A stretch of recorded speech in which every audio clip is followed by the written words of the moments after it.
Udah lama ya nggak update, soalnya banyak kerjaan sih.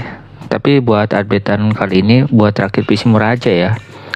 Gimana kalau performa PC 1 jutaan di tahun 2025? Apa masih bisa diajak buat gaming? Yuk kita bahas. Yang pertama adalah prosesor. Prosesornya yang aku pakai buat rakitan kali ini adalah Core i5 4670K yang diluncurin pada tahun 2013. Prosesor ini punya spesifikasi 4 core dan 4 thread. Punya frekuensi di 3,5 GHz, turbo boostnya di 3,8 GHz, buat TDP-nya sendiri ada di 84 watt. Yang lumayan irit ya buat zaman itu.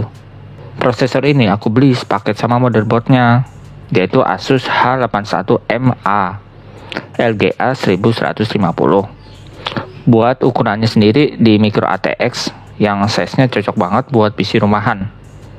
Slotnya sendiri untuk RAM ada 2 yang support sampai 16 GB, dan buat outputnya cukup lengkap. Karena kebutuhan memori dan aplikasi game makin besar ya buat tahun 2025, jadi langsung aja aku pakai RAM DDR3 8 GB 2 keping.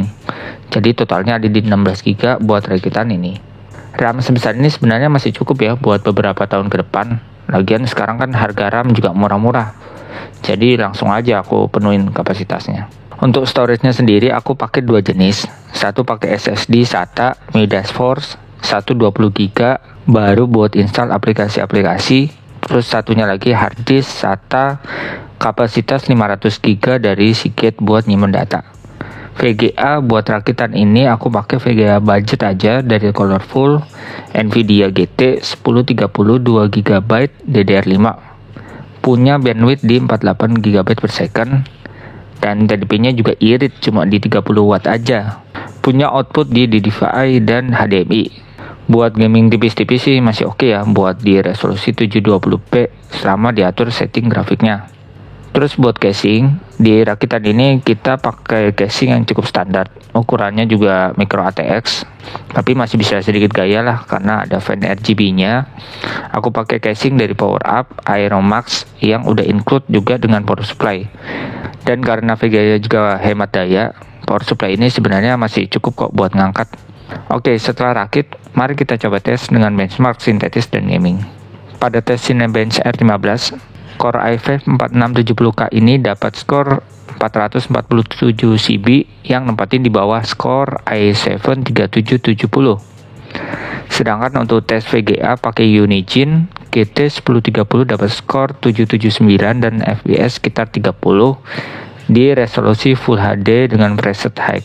Buat main game sendiri, kita coba pakai 3 game. Yang pertama Rise of the Tomb Raider, settingan 720p di medium. Bisa dapat FPS sekitar 36 dan stabil di 40-an FPS. Untuk GTA 5 stabil di 60 FPS dengan settingan 720p medium. Sedangkan untuk di Sekiro stabil di 40-an FPS juga di settingan grafis yang sama. Intinya kalau buat PC ini, kalau mau main game kasual kayak Dota 2, CSGO, dan game online lainnya masih oke kok. Dan nggak makan banyak daya. Part-part yang campuran antara baru sama bekas juga bisa buat harganya lebih miring. Itu aja buat rakitan PC kali ini. Selanjutnya kita bakal coba ya untuk rakit PC yang lebih murah. Jangan lupa subscribe dan kita ketemu di video selanjutnya.